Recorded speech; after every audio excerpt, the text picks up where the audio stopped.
दोस्तों, आज मैं आपके सामने एक हास्य मजाक से भरपूर एक मज़ेदार कहानियाँ लेकर उपस्थित हुआ हूँ। एक बार भारी भरकम मोटी लड़की भगवान शिव के मंदिर में जाती है। वह अपने दोनों हाथों को फैलाकर कहती है, हे भगवान, पति दे दो। उसके कहते ही तुरंत पंडित जी बोले, अब इतना बड़ा पति कहाँ से आएगा? मंदिर की छत फोड़ेगी क्या? हाथों को कम फैलाकर मांगो। मोटी लड़की कहती है, पंडित जी, मैंने अपनी आवश्यकता अनुसार ही मांगा है। मेरे पापा कहते हैं भगवान जब भी देता है छप्पड़ फाड़ कर देता है। हाँ, समझ गया। आज से 20 साल पहले तुम्हारे माता पिता आए थे और ऐसे ही हाथ फैलाकर मांगा था। पंडित जी ने हाथ फैलाकर इशारा करके बताया और भगवान ने तुमको दे दिया। तो कोई और तरीका नहीं है पंडित जी? मोटी लड़की ने मासूमियत से पूछा। तरीका है पुत्री, पंडित जी ने कहा। शीतल कुंड में जाओ, प्रेम से डुबकी लगाओ और फिर जोर से चिल्लाओ, भगवान सबकी सुनता है। पति ही नहीं, परिवार मिलेगा और यदि डुबकी ढंग से लगा ली तो नया संसार भी मिलेगा। तो खूबसूरत शारीरिक सौष्ठव की धनी वह युवती झूमती झूमती सीढ़ियों से कुंड में नीचे उतरने लगती है कि अचानक फिसल गई और बेचारी 2 कमजोर सीढ़ियां टूट गईं। लो देखो, युवती पानी में डूब गई। अब वह युवती डूबती हुई चिल्लाई, बचाओ बचाओ, लेकिन उसके मुंह में बार बार पानी जाने से उसकी आवाज़ निकली, बच्चा आओ बच्चा आओ। वहाँ मंदिर में एक बच्चा जो अपनी माँ को ढूंढ रहा था, जैसे ही सुना वो तुरंत पानी में कूद गया। उसने समझा कि शायद मेरी माँ पानी में डूब रही है। अब मोटी के मुंह से निकलने लगा, आओ आओ। इसी दौरान मंदिर में आए एक मोटे युवा ने युवती की आवाज़ सुनी तो देखा बिल्कुल मेरे समान सेहतमंद युवती है। सोचना क्या, जाओ। युवा पानी में कूदकर युवती को बचा लेता है। पंडित जी अंत में कहते हैं, देखा पुत्री, मैंने कहा था ना कि पति क्या, परिवार भी मिलेगा और थोड़ी देर की बात है, नया संसार भी मिलेगा। आइए दूसरी मज़ेदार जो फनी वीडियो है, जो कहानी है, उसको हम देखते हैं। सुंदरासल कस्बे में योग शिविर का आयोजन होता है। आसपास के सभी गांवों व कस्बों से लोग योग शिविर में योग सीखने व योग के माध्यम से अपनी स्वास्थ्य समस्याओं को दूर करने के लिए आते हैं। प्रातः 5:30 बजे का समय और साधु वेश में क्लीन सेव वाला तकरीबन एक 26 वर्षीय हष्टपुष्ट युवा मंच पर माइक थामता है। आदरणीय माताओं, बहनों और सभी सज्जनों, आज आपके सामने बहुत ही पहुंचे हुए बाबा पधारे हैं। पिछले योग शिविर में 4 को पहुंचाया है, अब आपकी बारी है। सुनते ही जनता में हड़कंप मच जाता है। कुछ लोग तुरंत वहां से जाने लगते हैं। साधु वेशधारी युवा आगे कहता है, अरे घबराओ नहीं, जाओ नहीं, आपके सामने योग बाबा नहीं।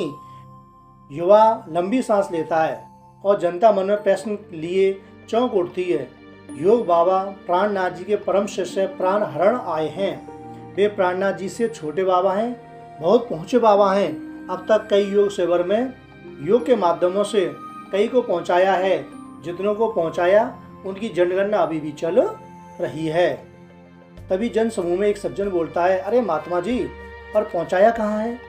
जी, उचित प्रश्न पूछा आपने। तो जवाब यह है, स्वर्ग। साधु वेशधारी युवा ने बड़ी विनम्रता से उत्तर दिया। यह सुनते ही पीछे से बैठे हुए योग गुरु फुसफुसाते हुए कहते हैं, मूर्ख, यह क्या बक रहा है?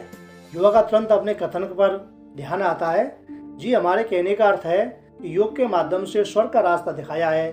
सुनकर जनता राहत की सांस लेती है।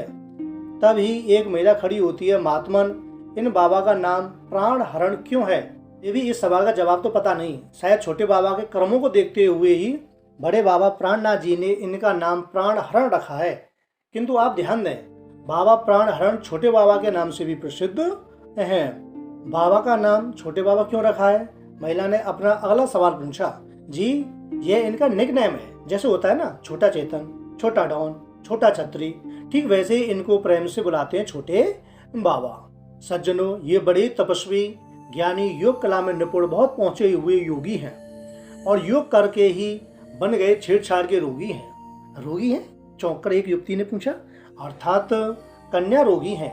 सत्य बोलने के, लालच से दूर रहने के, माया मुँह से किनारा करने के, बाबा के चरित्र पर किसी भी प्रकार की शंका मत करो बालके, अब तो पूर्ण रूप से बाबा को योग के लिए समर्पित कर दो। इसके साथ ही मैं ये माइक छोटे बाबा पूजनीय प्राण हरण जी को देता हूँ।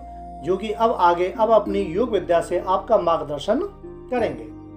बाबा माइक थामते हैं। सुधी जनों, मैं योग गुरु प्राण हरण, आइए मेरी शरण और करिए मेरे ज्ञान का वरण।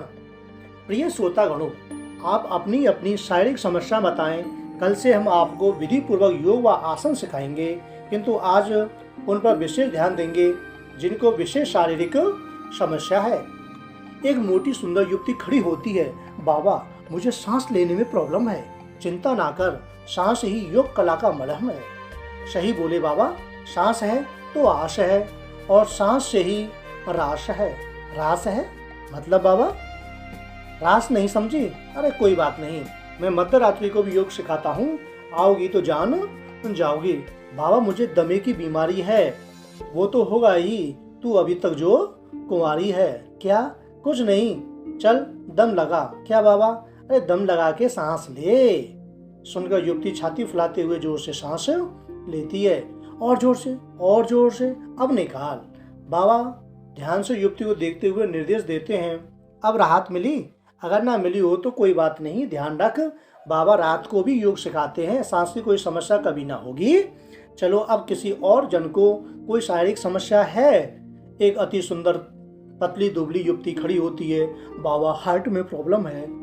तुझे देख तो किसी के भी हार्ट में प्रॉब्लम हो जाएगी कन्या। क्या कहा बाबा? अरे कुछ नहीं स्वीट हार्ट। क्या कहा बाबा आपने? Sweet heart? मेरे कहने का अर्थ है कन्या कि स्वीट खाने से भी हार्ट में प्रॉब्लम हो जाती है। पर स्वीट खाने से तो शुगर होती है बाबा। एक बात बता कन्या, डायबिटीज के मरीज में शुगर कहाँ होता है? ब्लड में होता है बाबा। और ब्लड कहाँ साफ होता है? हार्ट में। तो शुगर कहाँ जमा होगी? हार्ट में। तो फिर कहलाई ना तुम स्वीट हार्ट? बालक ने कहा, हाँ बाबा।